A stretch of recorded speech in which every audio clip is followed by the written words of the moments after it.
Maybe we should use that almond milk ice cream if the chiltepins are too hot. Oh yeah, that guy was miserable when he ate a chiltepin. Why would we eat a whole one? Well, you don't have to eat one if you are not inclined to, but we got to get some good content out of it, so I'm definitely going to do it on mic. But we already know that it's unpleasant instead of pleasant. Do you want me to hold you and then retch into your face like that man did to his daughter? We're not eating these. Listen, okay. I refuse, and I also forbid you. I don't want you retching. Look, all right, so hold on. We've buried the lead here, which is that in honor of Valentine's Day, I got a promotional email from Native Seed Search, and that promotional email invited me to buy a Valentine's Day gift, which is a little plastic heart full of chiltepins. So we'll post a picture of it. We got it a couple days ago, and we just broke into it now. We have not tried them. I think, as we learned in the previous episode, they're good, I guess, in ice cream or in cheese. And I guess you can make liqueurs with them by not simmering. You could infuse a liquor. You can infuse a liqueur. A spirit of some sort. Sure. But you can also just fucking eat one. So I'm not going to... But that guy retched a lot. Yeah, definitely. And that guy has a YouTube channel where he eats hot peppers. So it turns out the guy who was eating it was that guy's friend, not him. Okay, but you... So he might have been a novice eater. And you are an expert? No, I've never done it before. But anyway, I'm not going to do it now because it could ruin the rest of the episode if I react poorly. But as an incentive to stick around, I will eat one of these peppers at the end of this episode. Wow, I really don't want you to. Why don't you just wait until I cook something with them or make a cocktail? Listen, this is content. I've put in the episode notes to remember both milk and the lactate that I require in order to drink the milk. But I assume the reason why people use milk is there's some sort of enzymes in it that are neutralizing. I think it's just that it's a colloidal suspension. Oh, okay. Well, but again, I'm not an expert, unlike you, at eating hot peppers. So. Well, we'll see in about a half an hour. It's city business. It's city business. How many people do you think looked at the picture of our hot dog statue? And do you think that anyone who saw it would recognize the lust on its face? I think 7 people have looked at it. Uh-huh. And I think they've all recognized what its general vibe is. Which is horny. Horny for itself. For the consumption of itself, definitely. I bring that up because I put on the episode outline to talk about carrot hot dogs. Do you think this is a phenomenon that has spread to all corners of the country now, or is it just in cool towns? It is in tier 3 cities and better. But I would say it might be in tier 3 cities, but not in tier 1 cities. You think you can't get a carrot on a hot dog bun in Chicago? You think there's nowhere in New York where you can get a hot dog bun that just has a fucking whole big carrot on it? Be seen as blasphemy. I guess the carrot hot dog we had in Durham was at the Rooftop Bar, right? Yep. We have discussed in the past our frustration when vegetarian options are meant to replicate meat options, but only in form and not in taste. Or like anything, not in flavor, but also not in texture or just macronutrient content. Right. Nothing about a carrot is interchangeable. Like it's not a protein. It doesn't have protein and fat in it. And yes, dear listener, the trend is to put a roasted carrot, because it is long and cylindrical like a hot dog is, on a hot dog bun with hot dog condiments. So like ketchup and relish on a carrot on a hot dog bun. That is a vegetarian hot dog in cool towns right now. I'm sorry, you think that this was a trend in bigger cities and is uncool there now, or you think it's never been happened? I think... Also, this was years ago, so it's definitely uncool everywhere now. No, I've just been hearing about it again. I think it was devised in tier 3 cities and was cool in an underground way, but was also universally recognized as terrible and disgusting. So it didn't make its way to tier 1 cities, but also obviously it wouldn't exist in the rest of the country. So you think it exists, what, in Austin, Raleigh? Is Austin a tier 3? Austin's It's tier tier 2. 2. Yeah. I like how just everyone knows. Everyone knows what we mean here. Well, we could get a lot more minutes of content out of this. Let's rank all the cities. People love that. It's really alienating, I think. We live now in a tier 19 city. Do you agree? I was going to say 17. You're Roman. You're Allison, and some are saying that this is Many people are saying that this is seedy business. So recording on a Saturday in mid-February, it's pretty dreary out. February is one of the 2 driest. I think November and February here are supposed to be the driest months, but like all things with climate, it's just weeks of rain here, and it's of course unseasonably warm. We've changed our recording schedule a little bit, so we're recording the week we release now in an effort to have more vibrant content. The former president was acquitted a few minutes ago, so that's when we're recording. Well, you're going to be saying that sentence many times in 2021. The former president was acquitted today. Oh, that's pretty dire. But anyway, we were outside for a little bit yesterday. You spent some time in the garden. Characterize for me what is in our garden. Then let us cultivate our garden. It's the only way to make life endurable.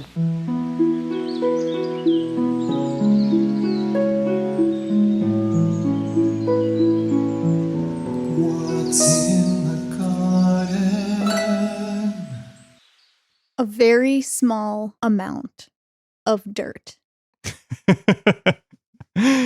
Yeah, well, that is true. We did order some bags of dirt.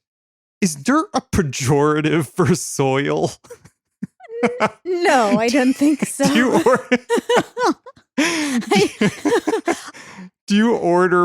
You don't order bags of dirt. Soil. You order bags of soil, but what's the material difference? Is it offensive to call it dirt? Definitely not. But no branding would call it dirt.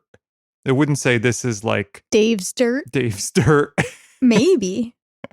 I mean, dirt is dirty, right? But soil is rich.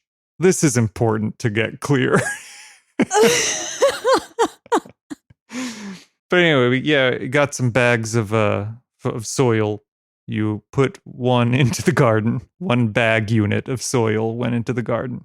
Yeah, I mean, I think over the next week or 2, I'd like to just get the 50-gallon tub and then the garden bed that we have, such as it is, in some kind of shape where maybe something could be planted in them. Mm. I'm starting to think even trying to have a garden in this backyard was probably a huge mistake. That's the end of the podcast. I mean, it looks nice as an area of the yard. It gets no sun. I was Googling and it outside. has no soil. And those are 2 significant obstacles to gardening. I was Googling yesterday what vegetables need the absolute smallest amount of light. Cross-reference that with the list of vegetables that need the smallest amount of soil. Yeah, I don't know. I don't know if there's much intersection. I mean, it's basically the stuff we're already growing, which is greens and herbs and stuff like that. Yep. We did yield 1 additional sweet potato from the garden. 2. One's a little nub. How dare you? Wow. And then the other garden... Wow. Then the other garden thing I did was one of the torrential rains deposited a large amount of standing water in our daddle pepper plant. That thing, I need to repot it. I'm sure if it's not draining, there's something wrong. Well, It's probably dead. I dumped the water out of it. That was the extent of my contribution to our garden. Thank you. It's literally the least I could do. I just wish we had some soil. Yeah. Well, we have 2 more bags, baby. Well, those are going to go in the 50-gallon tub. Okay. God, we got to get some dirt. Okay, well, today's catalog is the Hudson Valley Seed Company. It's 2021 catalog. The subtitle is Seeds, Tools, Art, and Gifts. It is a seed catalog, but they are also positioning themselves as patrons of art in particular. Allison, as usual, has the physical catalog in hand, and I have the PDF catalog. So this is a fairly new company. You know, we've talked about a bunch of companies like Landreth's that are hundreds of years old, but even among the newer catalogs we've talked about, I'm not sure any are quite as new as this. Well, of course, there's like the online-only ones that are newer in most cases, like True Love Seeds and whatnot, but it was founded as a seed company in 2009, but it actually has its roots in the public library of Gardner, New York. The co-founder is named Ken Green, was a librarian there, and he started what they call, anyway, the country's first seed library program in 2004, which then went online in 2008. I definitely don't know how to fact check where the country's first seed library program was.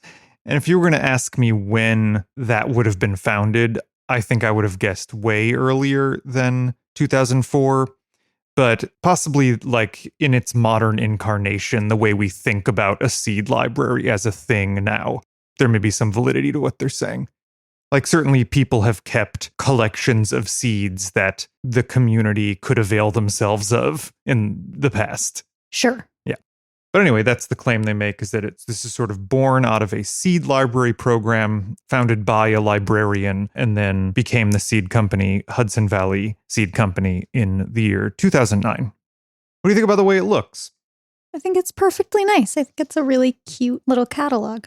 I agree. It's one of the half-size catalogs. You know, they're the ones that are sort of full 8.5 by 11 inch pages. Is this like an 8.5 by 11 folded in half? Well, that's what I'm trying to figure out. It might be a little bigger than that. Yeah, I it's guess slightly it is, bigger than an 8.5 by 11 standard, printer paper sheet, but like just a little bit. So it must be like a 9 by 12 sheet of paper or something. Yeah, that's odd, but I think you're right. Tell me what you think about the cover. Well, the cover features art that is used on one of their art seed packs. Yeah.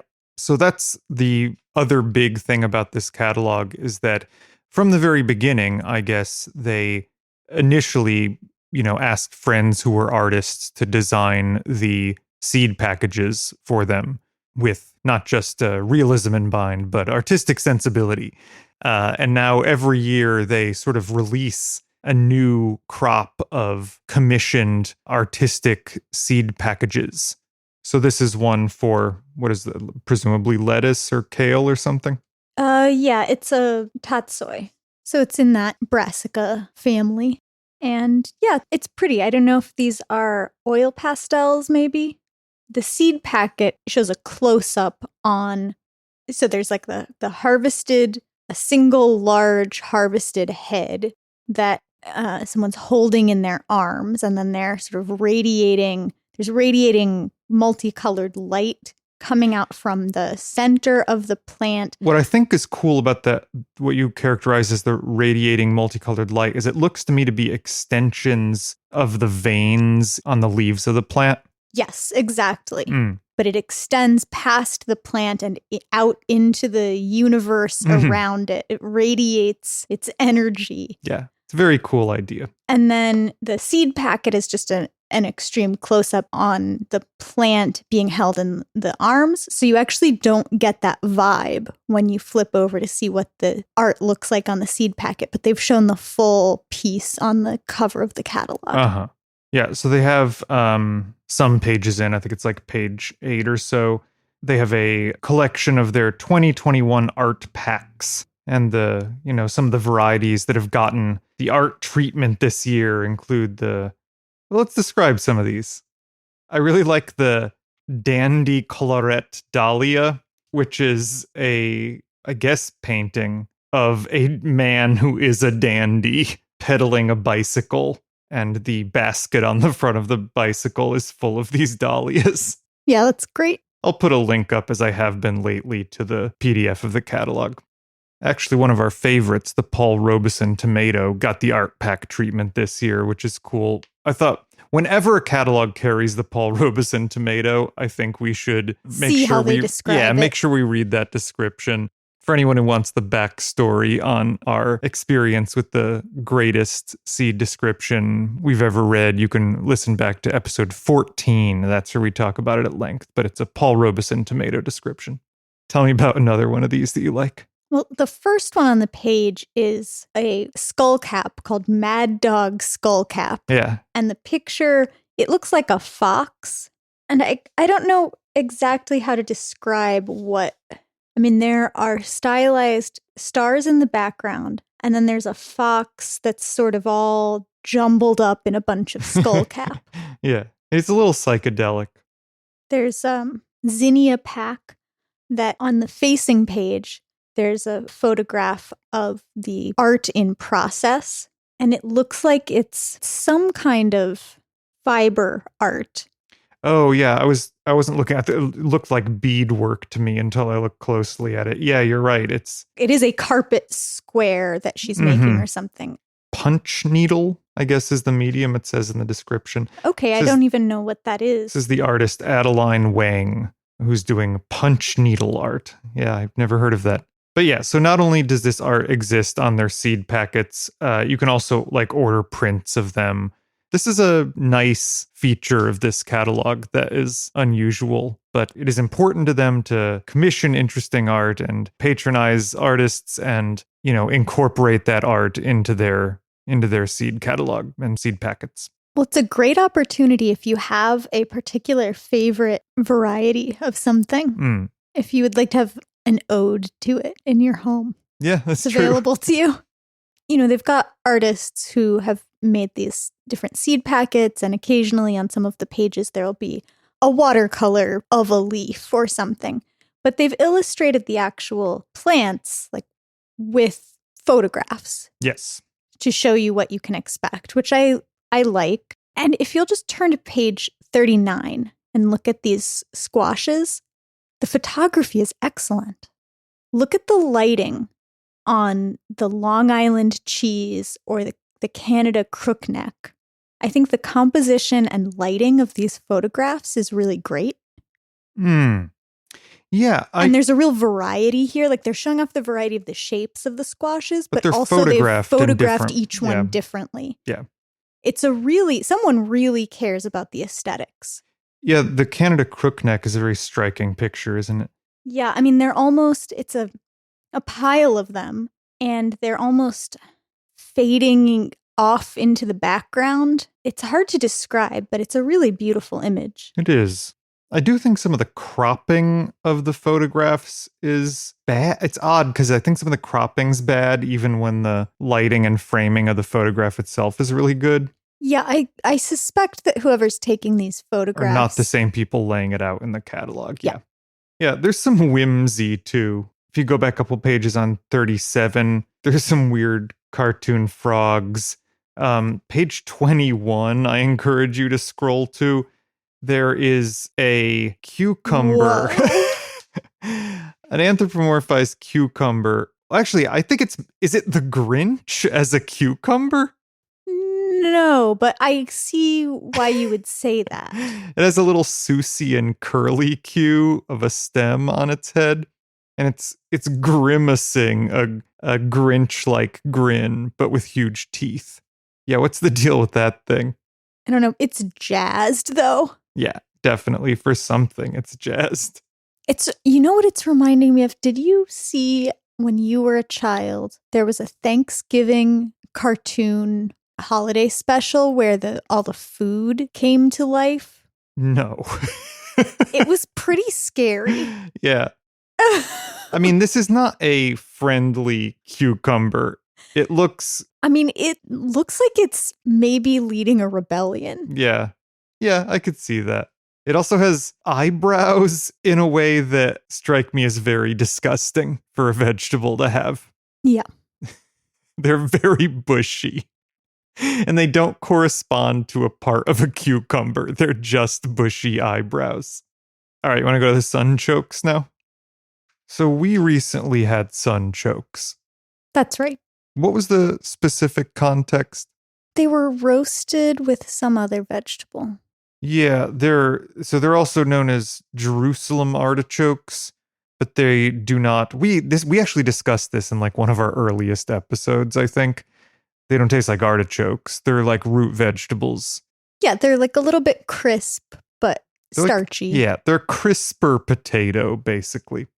They look like ginger or something, but they don't have any of that flavor.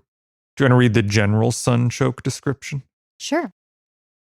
Sunchokes, aka Jerusalem artichokes, are an easy-to-grow crop that is native to North America. Above ground, they form splendid stalks of yellow flowers that look like sunflowers. Below ground, they form tasty tubers that are sweet and starchy, with a unique, artichoke-like flavor that shines especially well in pureed soups. Sunchokes have a reputation for being difficult to rein in, but in our experience, all that is required is to mow the perimeter of your patch when the shoots are 4 to 12 inches tall. So it's better to plant the tubers in a spot adjacent to a mowed lawn than in a prepared raised bed or other spot where mowing is more difficult. Boy, I sure don't think they taste like artichokes. Maybe in the preparation that they're describing, like in a puree, in a soup or something, more of that flavor comes out. But roasted, I didn't get that from it. Yeah, it was just sort of a sweet root vegetable taste. The pictures of these sunchokes, and I don't think this is carried over into the other things in this catalog, but they all have a quarter in them for scale, an American quarter. They indicate that all of their sunchoke varieties are certified organic and grown in New York State. They ship during March or April, depending on the weather, and they do not store well and should be planted within 14 days of receipt. Something that grows so well it's difficult to rein in sounds like exactly what we need. Yeah. Well, let's look and see if they both need no sun and no dirt. Yeah, that dirt thing is going to keep coming up. These are pretty short descriptions. Want to just read through them? Yeah, why don't you just go down the list?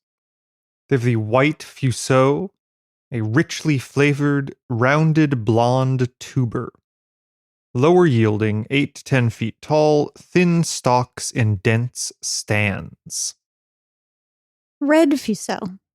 Rich red skin, sweetly flavorful flesh, slight knobbiness. 7 to 9 feet tall. Forms extremely dense stands. Wow, I'd be flattered if someone told me I only had slight knobbiness. There's the stampede, the biggest tubers, average flavor profile. 9 to 11 feet tall, thick stalks in spacious stands. Stingray. Dwarf habit plants, blocky tubers with starchy flesh. 5 to 6 feet tall with thin stalks in dense stands. Yeah, maybe they all have these quarters in it for scale because they are surprisingly different in size and they want to make sure that that's clear. I wonder, these might be a really great candidate for front yard vegetable gardening in places where people are pressured or required to keep ornamental front yards. Yeah, because they have the beautiful sunflower-like flowers. Plus, at 9 to 11 feet tall, Yeah. nobody needs to know your business. Yeah, they're privacy tubers. You also expressed an interest in reading some of their herbs. Britain shiso. Make your edible landscaping pop with this stunning two-toned shiso. The deep green leaves have dusky burgundy undersides and an earthy yet aromatic flavor. Used in many Asian dishes, from sushi to pickles to desserts, the flavor has elements of star anise and mint. Grows up to 30 inches tall. I love shiso. It doesn't taste like anything else. I don't think. It's hard to I don't compare to know. I've anything. never had it, I don't think. The picture's really striking looking. It has, this picture sort of has a bunch of purple leaves interspersed with green leaves. They have a beautiful texture they sort of look like certain types of kale, maybe. They don't have a quarter for scale, though, so I don't know how big they are. They've bunched up the leaves together, I think, to make the image more dramatic. So you can't really see what the leaves are shaped like here because they're flat leaves generally. Okay. I mean, maybe this is also a curly one, but all the shiso I've ever seen has been flat. It says it has an earthy yet aromatic flavor. Can you liken it to anything? Well, that's what I was saying. Their description is that it's star anise and mint. Mm-hmm. In my mind, it's a wholly unique flavor. I don't know of another thing that tastes much like it.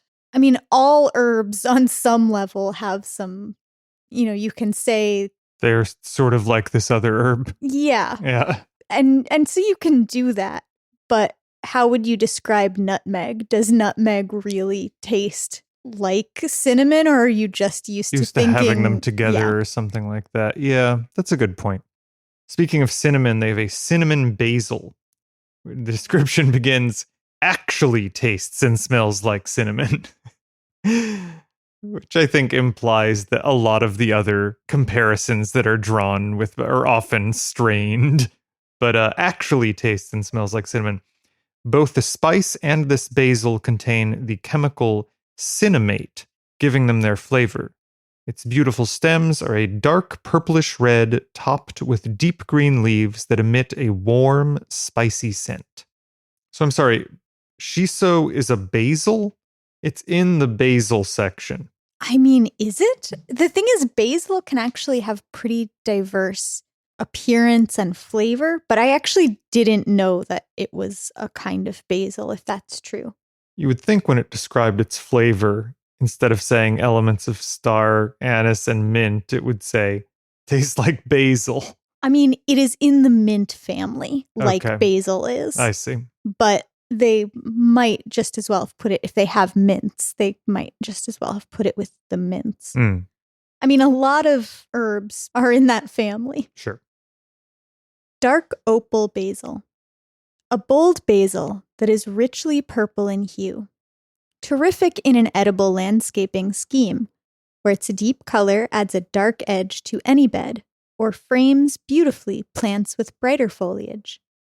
Its flavor, though not on par with the culinary basils, is still quite good, especially when the young leaves and shoots are harvested earlier in the season. Have you ever had a substantial enough garden to really think about what would look good next to other things?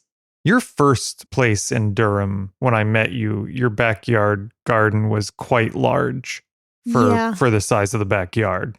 The landlord didn't mind that I put in raised beds in pretty much the whole. I mean, it was a duplex, so I just, on the side of the backyard that my apartment was on, I put raised beds in that whole side of the backyard. I must have had 40 or so feet of beds, maybe more. Yeah. Did you think about what stuff would look good next to other stuff, is my question. I mean, I think I had some aesthetic inclinations, but at that point you have a botanical garden, I think. I think you're more constrained by which parts of the garden get more sun or shade and that kind of thing. I mean, it'd be pretty fun if you grow a lot of flowers, my mother plants a lot of flowers. Obviously, you think about that if you have a flower garden, but it'd be interesting to think about in a vegetable garden, I think. I mean, certainly in the context they're talking about, where if you're trying to do an ornamental but edible planting area. Mm-hmm. I'm going to read the dills they have. Do you remember when I made onion dip on Super Bowl Sunday recently? No, I forgot. And I wanted to put dill in it, and No, I you don't forbid remember. it. Whoa. Okay. Now you're exaggerating. Wow. Well, dill's great. Let's read a dill Look, description. I shouldn't have said that I forbid you to eat that chiltepin, but I do. I'll defy you Wow. mere minutes from now. Okay, they've got the bouquet dill, a beautiful compact dill. Our favorite variety for herb production. Sow in succession for the best quality flavor and texture. Direct sow about 2 inches apart and harvest entire plants when they reach 10 inches high before flowering. Are a lot of herbs stuff that you don't let it get to the point of flowering? Anything where you want the leaves, you'll pinch off the flowers as they form Right. to encourage it to keep making more leaves. Mm-hmm. Do you want to meet the Mammoth Long Island dill? Sure. Mammoth Long Island dill. This tall, billowing variety is perfect for edible landscaping, container gardens, and, well, pickles, of course. All parts of the plant, leaves, stems, flowers, and seeds, impart dill flavor to dishes. Plants reach 60 inches high with seed heads up to 8 inches across. Edible landscaping. Yeah, that seems to be the theme. That's the dill we grew back that summer when I made a lot of pickles. Oh, That's the it? dill. I loved that. It was absolutely delicious to have fresh dill out of your own garden, I thought. Yeah, it's a real winner. If you just grow a handful of herbs, you're doing pretty well. Yeah. I want to read the spilanthes. Is that how you'd say that? I think so. Or spilanthes. Spilanthes. AKA toothache plant. Spilanthes is the joy buzzer of the garden. Real fucking downer. Offer to your garden visitors and watch their faces wrinkle. With its potent, mouth-numbing abilities, Spilanthes is an unforgettable herb. I mean, you're having an allergic reaction to it? Is that what's happening? No, I mean, I'm sure that it's something like how clove numbs. Oh, okay. Cilantro. Cilantro's flavor, clean, fine, and complementary to most dishes, is loved by most and vocally despised by a few. Cilantro is not a cut-and-come-again herb. By nature, it bolts quickly, so every 2 weeks to keep it coming. We both love cilantro. We do. Thank God. Yep. It's our most important compatibility. I wanted to read Bone Set. A North American native used medicinally in many ways, mainly as a sweat inducer and fever breaker. Grows in upright clumps with fuzzy, umbel-like clusters of white flowers. Let me tell you something, dear listener. I would love to have a fever right now. And that is because I have volunteered recently for a COVID vaccine trial. And I got my first shot a couple days ago. And I had no particular reactions to it, which I guess a 2-shot treatment. And apparently lots of folks, even if they got the real thing and not the placebo, don't react on the first one. But boy, if I had gotten a fever after that first shot, I would have really thought I definitely had the real vaccine and not the placebo. So I've been, for the first time in life, really hoping for a fever over the last couple days. Yeah, you got to be one of the only people wishing for a fever right now. Yeah. But alas, so we'll see. I should, apparently if you react strongly after the second shot, then that's a pretty good indication you got the real thing. So I'll keep you updated, or I'll perish of COVID. We'll see. Well, you don't want to inadvertently imply. Look, you have no particular risk of dying of COVID. Okay. You're a young person, but also you don't want to accidentally imply that the vaccine would cause you to get COVID, because of course that is not the case. We're big lovers of vaccines in this household. Do you want to read one more? Wild bergamot. In midsummer, this native wildflower graces the landscape with its light lavender blossoms, offering nectar to bees, butterflies, and hummingbirds. To humans, Wild bergamot provides food and medicine. Sip teas made from the aromatic leaves and flowers, or add them to sauces, soups, and salads. Make tinctures to support the upper respiratory system, or toss the lovely flowers onto any dish. Bergamot flowers as a spice. Sounds very nice. I love Earl Grey tea, too. I don't know how you feel about it. I like it. Yeah. I mean, if I'm going to drink a black tea, I like an Earl Grey, Yeah. for sure. Before we go, I did want to read that Paul Robeson tomato description. It says, new art! Exclamation point. It's, of course, one of their new art packets. An heirloom Russian tomato lovingly named after Paul Robeson, a famous opera singer, actor, linguist, lawyer, athlete, and civil rights champion. Robeson was targeted during the McCarthy era in the US, but was idolized and well respected in Russia. Smoky, sweet fruits with dark green shoulders, 6 to 12 ounce fruits, 80 days from transplant. Funny how he was villainized in the US, but well respected in Russia. Is it possible we're not always the good guys? Wow, you really love Russia all of a sudden? I don't love Russia. I just hate the United States of America.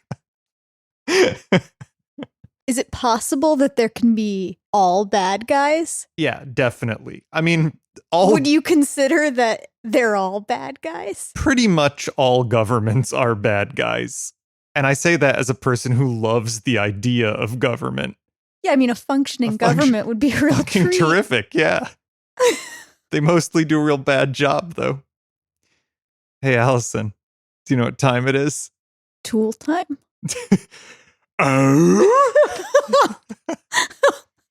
For our listeners in their mid to late 30s. Nope, it's time for me to consume a chiltepin on air in defiance of you and your unreasonable demands. All right, well, get some sort of container to hold your retchings. All right, hold on.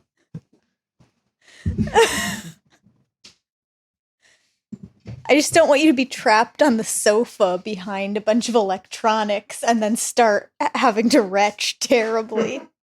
Can you find the sound cue where in Charlie and the Chocolate Factory, Willy Wonka plays that little flute tune when the children do stuff he tells them not to do and then they do it anyway? Let's see. That one? Yeah. Oh. Yeah, that little whistling he plays when a child is about to die.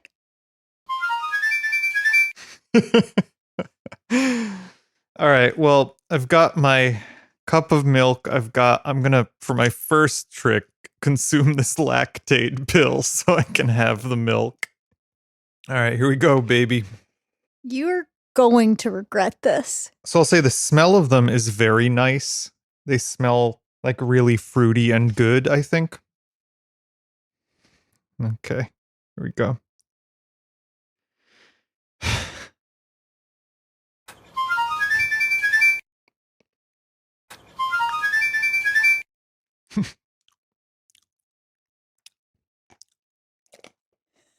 Oh no.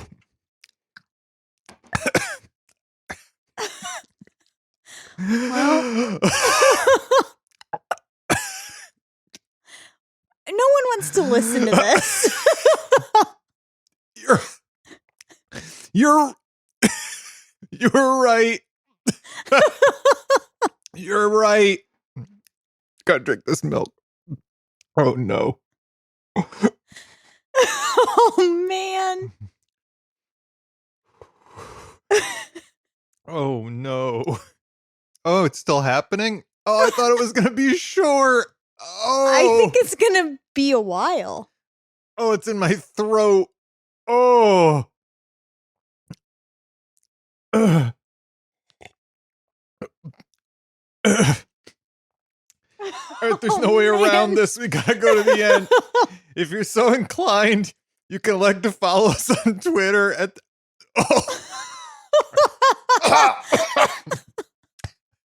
You can elect to follow us on Twitter at @CDBusiness. It's so in my. Oh my God. or on Instagram at cdbusinesspod. You can email us at cdbusinesspod@gmail.com. If you'd like to talk about a catalog, let us know. You can leave us a review. If you like, we'll be delighted to read it. And unless your life partner tells you not to eat it, you should eat your vegetables. We're all just doing the best we can. Oh, speak for yourself. It's seedy business. It's seedy business. Boring talk about seeds, seedy talk between boys. Mind-numbing chatter about ovules and spores. We'll dig a ditch and moan and split the difference. Seedy business. It's seedy business.